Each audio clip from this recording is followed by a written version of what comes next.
As has been the practice, I will now read the introduction and conclusion of the President's report before the entire report is sent to committee.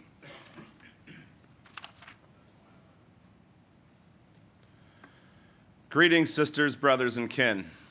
For the first time in our long, proud, and storied history, we gather remotely from the expanses of the United States and Canada. We do so for the good of this great alliance so that we may move forward into the future with vision, strength, and solidarity. The well-being of the membership and their families is of paramount importance, and so our work here and over the past 4 years remains focused on that end. The COVID-19 pandemic has challenged us in many ways, concern for health and safety being the main priority. We continue to work tirelessly to secure and enforce protocols to keep members safe at work. Return to work discussions have taken place throughout the industries in which IATSE members work, and we have achieved some of the most stringent requirements possible to keep our members safe. Yet there are still numerous venues that are restricted by government rules and regulations related to large gatherings and crowds that prevent or slow our full return to work. Many announcements have been made pointing to reopening all sorts of live events. With the broad distribution of vaccinations, there's hope that a return to normalcy is on the horizon. With respect to the IATSE's response, all of the constitutional bodies and committees were active in support of relief for the membership and locals. The General Executive Board convened numerous times, putting a number of measures in place. The board approved $2.5 million to industry charities to help our members in need. In addition, per capita relief was instituted in an effort to prevent locals from falling into arrears.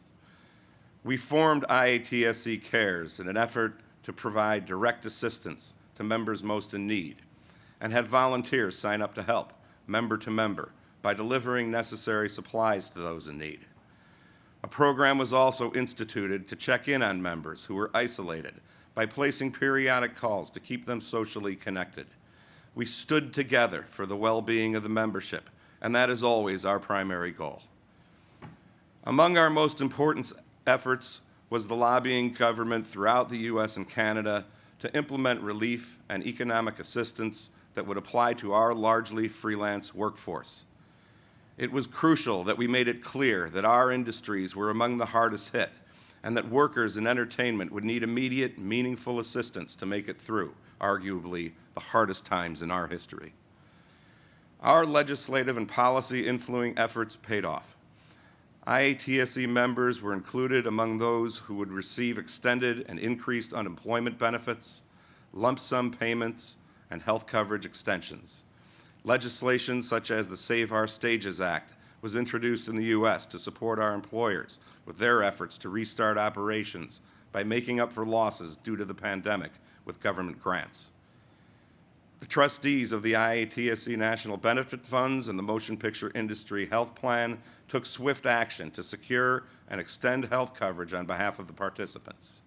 Significant relief was granted to continue crucial health benefits in the midst of this devastating health crisis. Return to work discussions continue on a number of fronts. The parties continue to meet periodically to discuss and address matters related to COVID-19 in motion picture production. That industry has made a significant recovery, in large part due to the stringent measures that were negotiated. Infection rates have consistently remained far lower among workers adhering to the regimen of agreed-upon workplace measures than the general population and most other industries. While the broad distribution of vaccines has eased the pressure somewhat, our diligent efforts to secure the safest possible conditions for live events remains a priority. To that end, we have entered into discussions with the appropriate parties in various parts of the industry. Negotiations with employers in stagecraft, including with the Broadway League, trade show employers, and broadcast television employers have taken place, and the departments within the International have worked tirelessly on this top priority. The tremendous work of the Alliance in these trying times is notable. The craft departments stepped up. The committees, including Young Workers, Pride, Women's, and Disaster Response, stepped up. The elected officers stepped up, and so did the representatives. The legal department, political and legislative department, education department, and communications department played an integral role in our activities and efforts throughout the pandemic, and their exemplary work is worthy of recognition. I would be remiss not to mention the tremendous work of so many locals and their members, from helping to manufacture masks, to working food banks, to setting up field hospitals and vaccination sites. The IATSE has done its part. We did so in solidarity, the foundation upon which this great alliance is built. Yet we worked beyond that call to be part of the broader war against the insidious COVID-19 virus. The last convention theme, growth equals strength, has guided us through these difficult times. Growth is not only about organizing, but also about educating our leadership at all levels to be the best they can for the benefit of the members.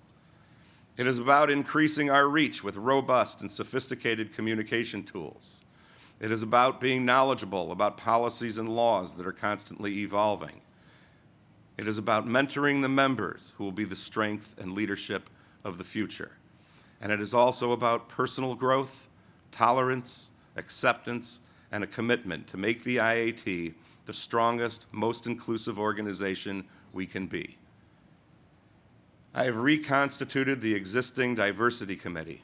The committee, now named the Diversity, Equity, and Inclusion Committee, has been actively engaged in the formulation and implementation of programs and initiatives aimed at promoting and increasing diversity in the union. Educating the membership and making positive change is critical to the future of this alliance.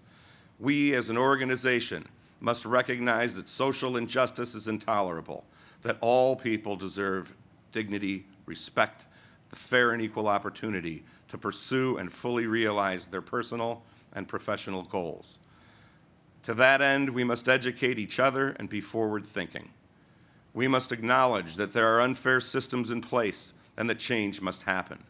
We must recognize our own institutional history and improve so that we, each of us, always advocate for the people we represent, and so that we are part of a movement to make our union, our communities, and our nations better and more inclusive.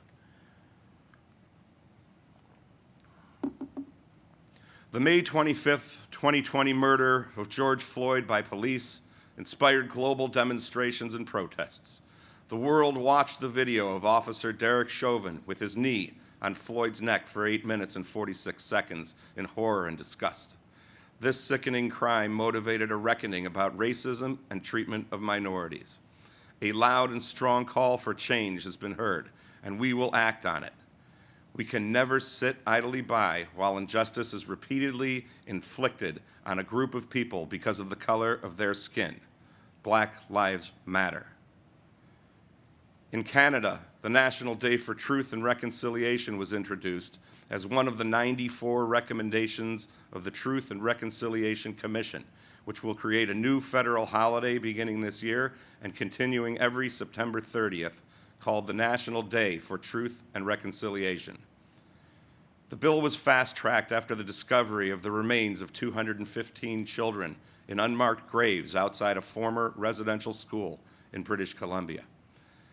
On each September 30th, Canadians are meant to reflect and educate themselves about the issues still facing Indigenous people and how so many of these are directly related to the residential school system.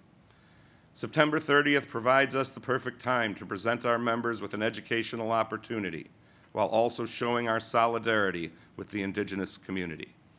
We are therefore very pleased to partner with Reconciliation Education to offer a course called 4 Seasons of Reconciliation, anti-racist training that provides the basic foundation on reconciliation with authentic Indigenous voices. Earlier this month, the General Executive Board approved initial funding for 100 members to take the course, with the possibility of additional funding if there is sufficient demand. There can be no reconciliation if we are not willing to confront some uncomfortable truths about ourselves and our history, and this course will provide a path to begin that work. And the work of the DEI Committee continues to move the union forward with respect to social and economic issues of importance to the members. The Women's Committee has now been in place for 6 years. It continues to identify issues of significance to the women of the IATSE and further the causes of equity, fairness, and equal opportunity in the workplace and society in general. If this organization is to be the strongest it can be, it is crucial that all our consolidated power be exercised, and that can only happen with full inclusion, respect, and appreciation for the value of each member. The Women's Committee's activities have proven to increase the solidarity in the union and have thereby increased our power. We must remain mindful that we are obligated not only to those we represent today, but also the members of the future. We must build on our strong foundation by preparing the next generation of members and leaders to continue furthering the union's priorities. The Young Workers Committee is building a network of proud young IATSE members with vision and commitment. They are the future, and it is imperative we support and mentor them. I appointed a Pride Committee for the first time in our history on March 20th, 2019. The committee has been actively engaged with a number of initiatives aimed at addressing issues of interest to our LGBTQ+ members. Communicating with members and local unions, encouraging participation and social dialogue around matters of importance, offering assistance and information to LGBTQ+ members during the pandemic, and educating the membership and allies about the issues faced by the LGBTQ+ community are among the priorities of the committee. The union continues to fully support the unprecedented work of the Pride Committee. The future of our planet and playing our part in environmentally responsible behavior should be a concern for all of us. Thus, the Green Committee was established to initiate programs aimed at environmental sustainability generally, but also with specific focus on the industries in which we work. I am confident that the committee will, among other efforts, help develop models for locals and their members to employ on the job, conduct outreach, and partner with other organizations to do the crucial work of supporting environmentally sound practices and policies. As we've experienced more natural disasters, the need arose to establish a disaster response committee. The committee has been compiling best practices and building a network by partnering with local unions. The committee works with locals and members where a disaster may occur to offer swift and much-needed relief. The committee will continue its diligence in monitoring how these disasters affect our members and prepare to offer whatever help may be possible in these often dire situations.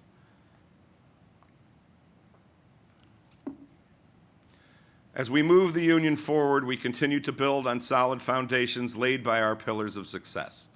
Our communications department is actively disseminating information to keep members up to date on issues of importance. The department aids and supports in all of our campaigns, from activism to organizing to education to social priorities. The Alliance offers this support to build greater solidarity and increase our voice and potency. In particular, if we end up in a dispute, it is, of course, critical that we utilize all of the tools at our disposal. The Communications Department continues to effectively deploy information, strengthening us in achieving our objectives. Our education and training efforts continue to develop, addressing the needs of the membership and the leadership. Member and officer training remains a major priority for the Alliance. During the COVID-19 pandemic, we continue to engage with members and leaders by offering numerous webinars and online trainings, which remain immensely popular. We continue to support leadership education so that the members are provided with the best representation possible. It is critical that all levels of leadership remain current with respect to matters affecting the daily imperatives of the union, changes in the law, the political landscape, organizing and bargaining strategies, union administration, public speaking, and matters related to finances and required record keeping are all integral parts of our leadership education program. In addition, the IATSE Entertainment and Exhibition Industries Training Trust Fund is now reaching thousands of members, increasing their skills, teaching safe practices, educating about new technology, equipment, and workflow. Just 10 years old, the Training Trust has more than 1,000 contributing signatory employers, 17 full-time employees, and occupies a full floor at the IATSE West Coast office in Burbank, California. Having the best qualified, safest members possible is always our goal. This is critical for organizing so that we remain the go-to labor force in the industry. Activism and our political activities have remained integral to the success in achieving our goals and furthering our collective vision.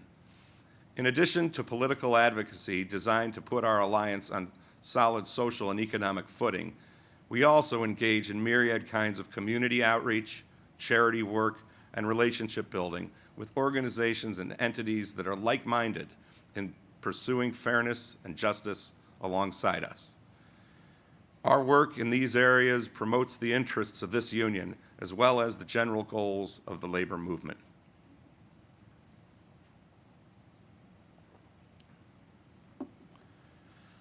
We have endured a devastating health crisis, the remnants of which are still with us.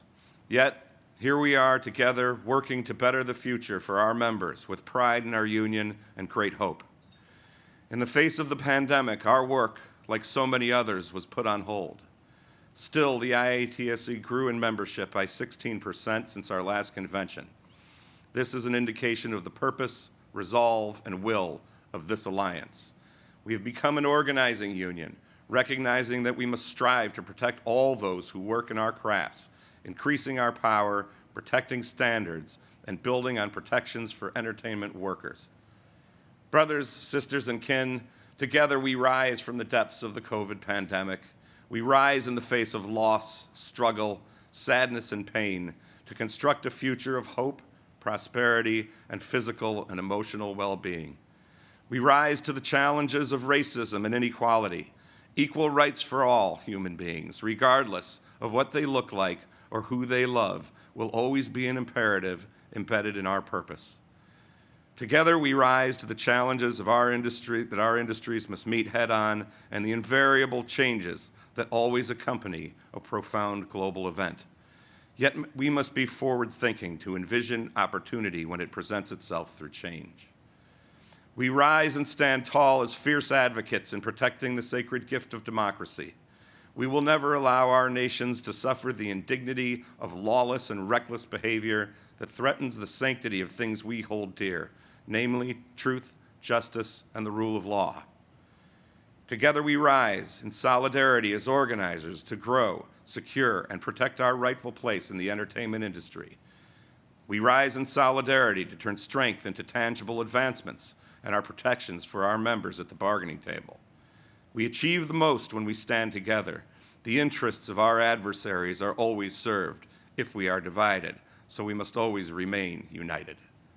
We have endured one of the most trying times in our 128-year history, yet there is reason for hope. This alliance is and will always be bound together, not just by the events we experience, but also by our choice to act as one. Our single voice and unwavering resolve will carry the day. Sisters, brothers, and kin, together we rise. Thank you very much.